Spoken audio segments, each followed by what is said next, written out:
Bonjour à tous. Donc, tout d'abord, j'aimerais remercier les organisateurs de cette journée de m'accueillir pour donc débuter cette journée et vous proposer dans un premier temps, du coup, un point de vue plutôt philosophique et éthique sur cette question de la journée et plus spécifiquement sur la question du mensonge. Donc, je vais dès à présent commencer mon propos de manière à avoir le temps de pouvoir vous évoquer toutes les idées que j'avais préparées pour les questionner ensemble par la suite. Donc je l'ai marqué sur mon support, mais si c'est pas marqué sur le programme, je fais de la philosophie, donc je suis doctorante en philosophie.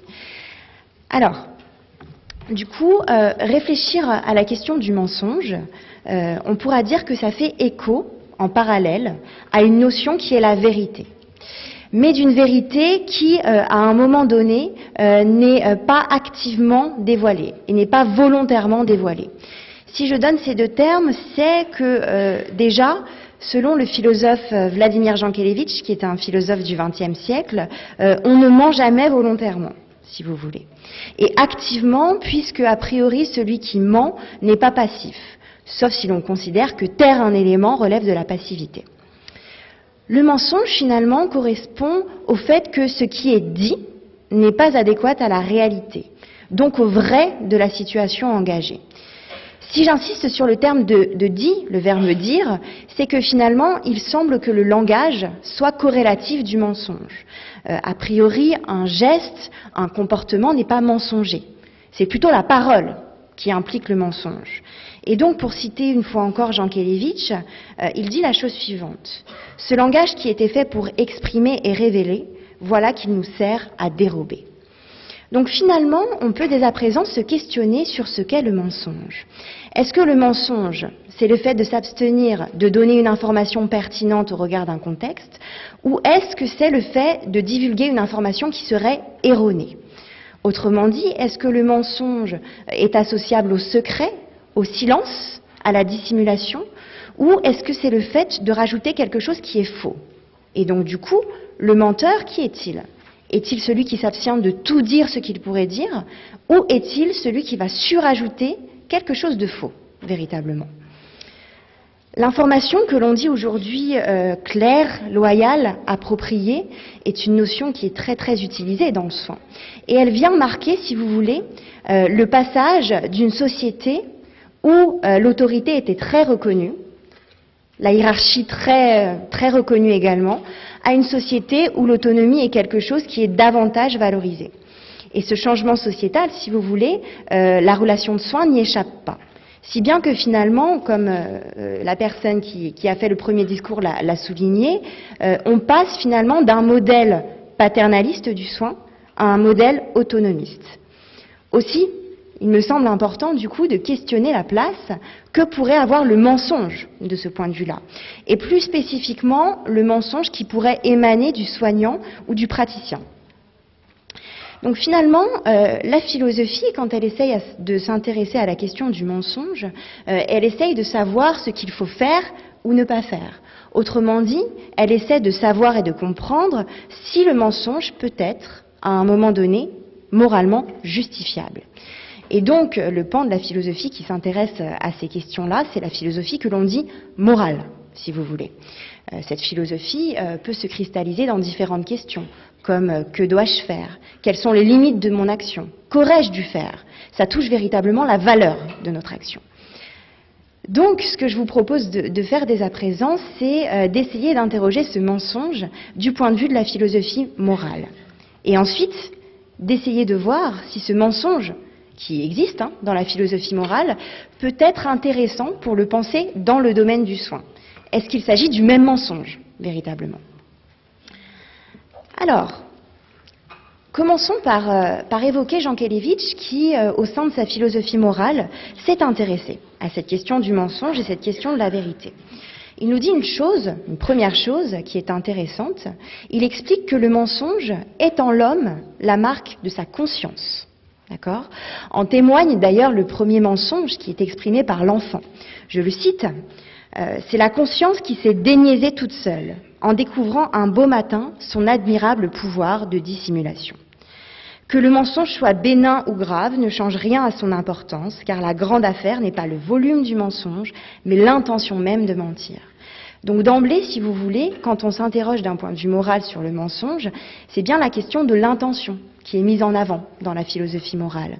Et je ne sais pas si vous êtes un petit peu familier de la philosophie d'un point de vue en général, mais Kant est un philosophe allemand qui s'est beaucoup intéressé à cette question de la morale, et il va vraiment faire reposer le fait qu'une action soit bonne ou pas sur le régime de l'intention. Donc en morale, c'est vraiment un repère qui est clé et qui est très intéressant.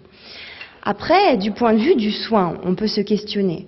Probablement que le mensonge sera plus ou moins grave selon les conséquences de ce mensonge. Cela dit, si l'on remarque, si l'on voit que l'intention d'un médecin, par exemple, ou d'un soignant a été délibérément de mentir, ça peut être gênant, ça peut être quelque chose qui nous impacte. Si le mensonge advient d'une façon involontaire, finalement, on peut se dire que personne n'y est pour rien. Sauf que là, et c'est peut-être à ce moment-là qu'il faut être clair sur les termes utilisés, on ne serait pas tant dans le domaine du mensonge que dans le domaine de l'erreur. L'erreur, c'est pas tant le fait de tromper que de se tromper. L'erreur, c'est le fait de tenir pour vrai ce qui est en réalité faux. Et je pense que dans le domaine médical, dans la mesure où on ne maîtrise pas tout, où on ne contrôle pas tout, l'erreur peut exister. Et il existe bien des cas où ce qui a été dit ne s'est en fait pas réalisé. D'accord ? Donc, d'un point de vue général, on peut se demander comment finalement assumer une demande d'un patient quand la seule certitude est parfois l'incertitude.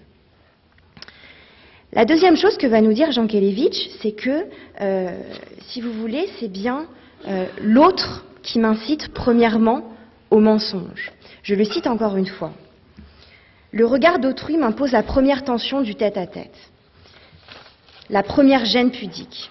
Qu'il s'agisse d'en mériter l'estime ou d'en évincer la concurrence, qu'il soit plutôt le ressort de ma vanité ou plutôt l'obstacle à mes intérêts, l'autre, par la seule pression de notre mise en rapport, me suggère la tentation de manœuvrer. Donc cette phrase est intéressante, même si elle est évoquée plus largement que le domaine du soin. Il semblerait que ce soit bien l'autre, en tant qu'il a un visage, en tant qu'il me regarde, qui finalement me fait me poser la question de savoir est-ce que je peux tout dire, tout le temps, tout de suite. Et cette question du visage et du regard en philosophie est très très intéressante. C'est d'ailleurs Emmanuel Lévinas qui explique que c'est bien en l'autre son visage qui appelle ma responsabilité morale et qui appelle le besoin d'éthique, si vous voulez. Donc ça, c'est véritablement important.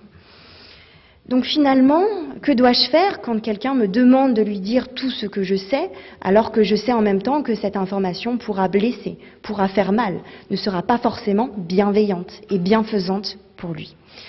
Jankélévitch nous dit du coup que le menteur, celui qui choisit cette voie-là, décide à un moment donné d'évincer la difficulté.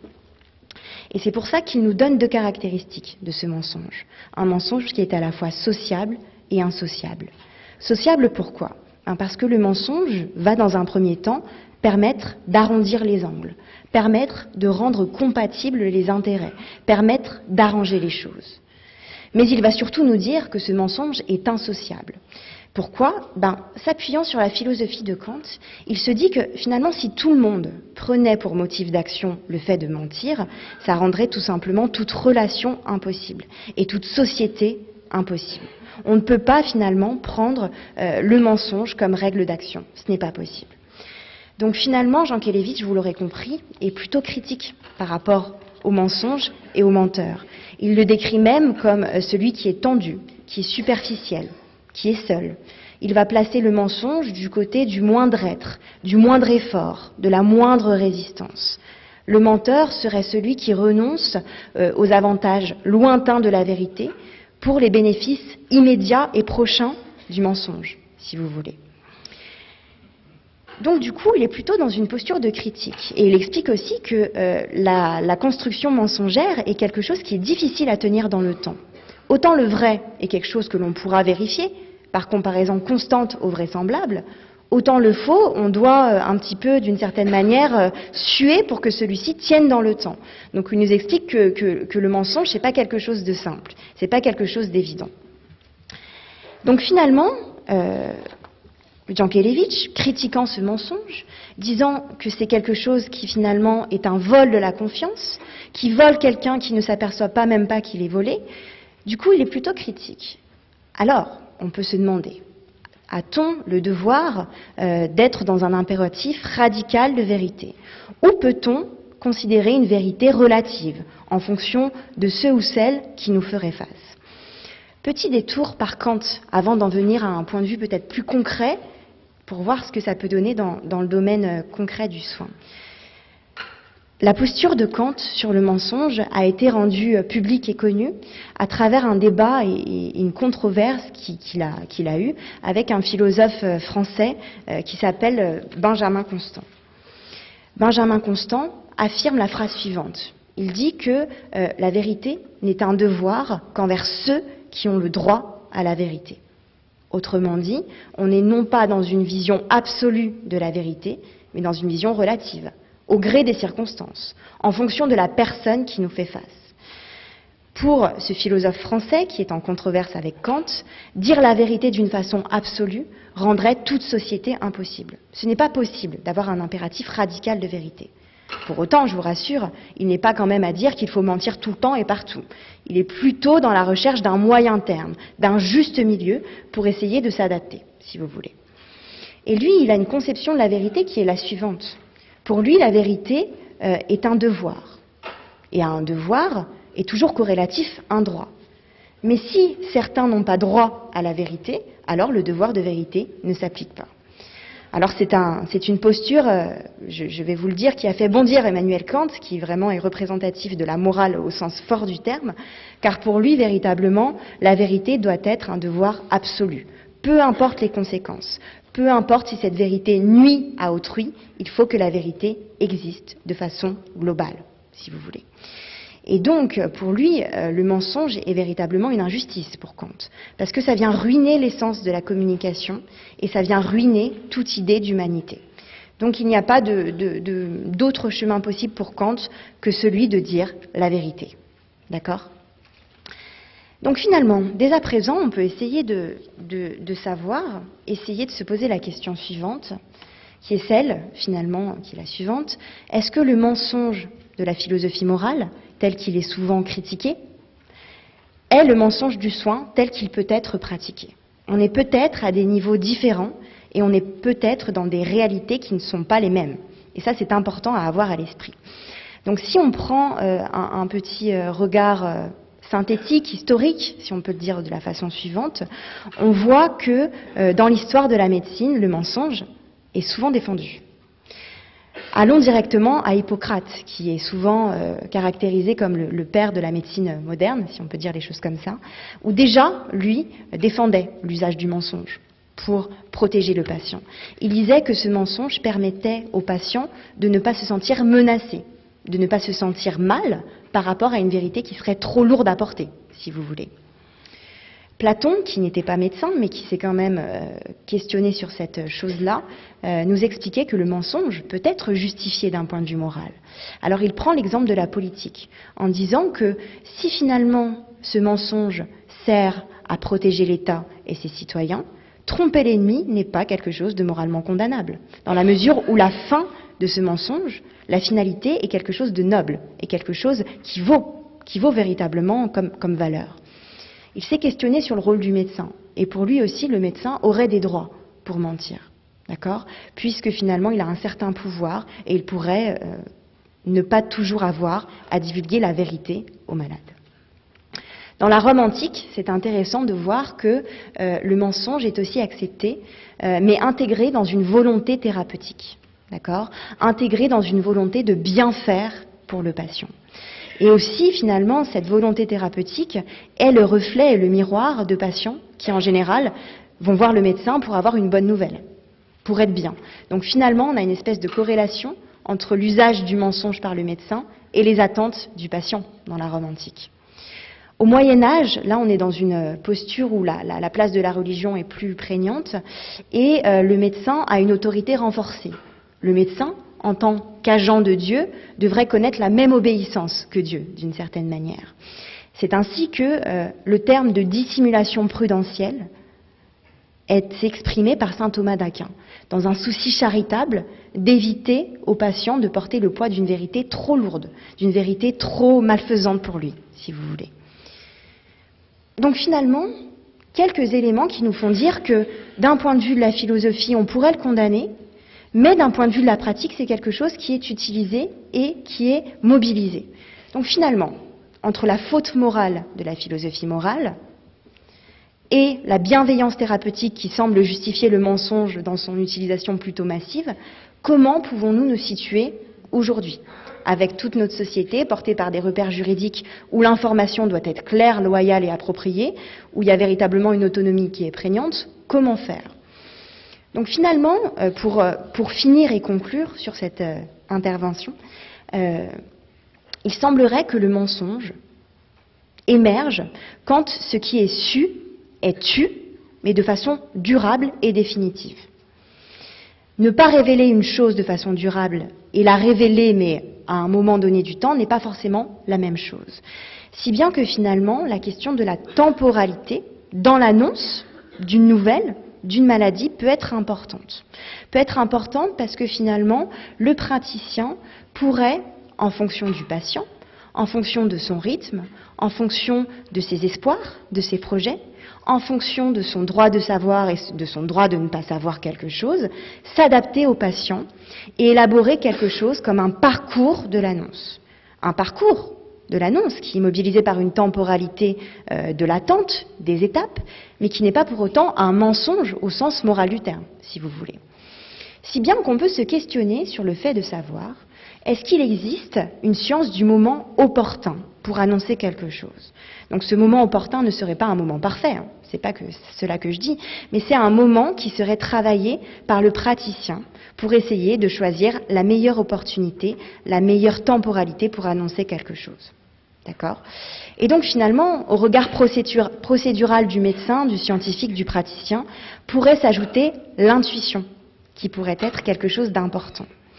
Et alors ça fait très très brièvement, ça fait écho à une notion de temporalité qui est présente dans la philosophie grecque entre le chronos et le kairos. Le chronos, c'est le temps linéaire, quantifiable, quelque chose qu'on peut mesurer, c'est le temps du soin.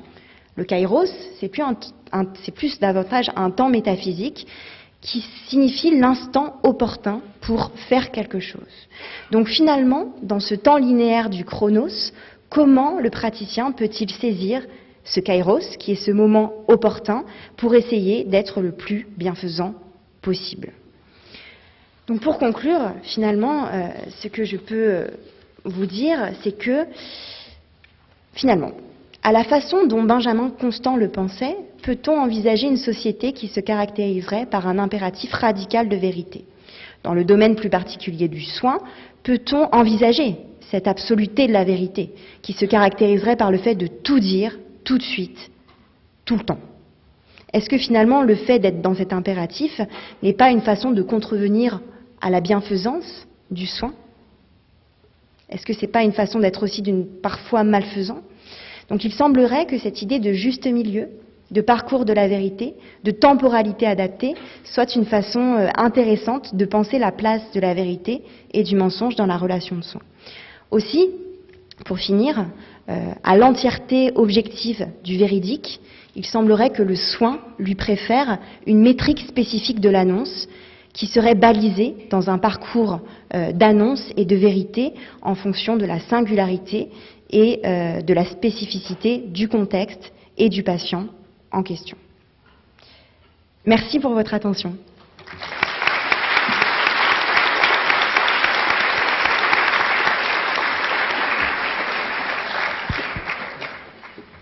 Merci beaucoup à vous, Madame Lemoine. Donc, on accueille maintenant Cyril Lervat, qui va nous parler de la vérité en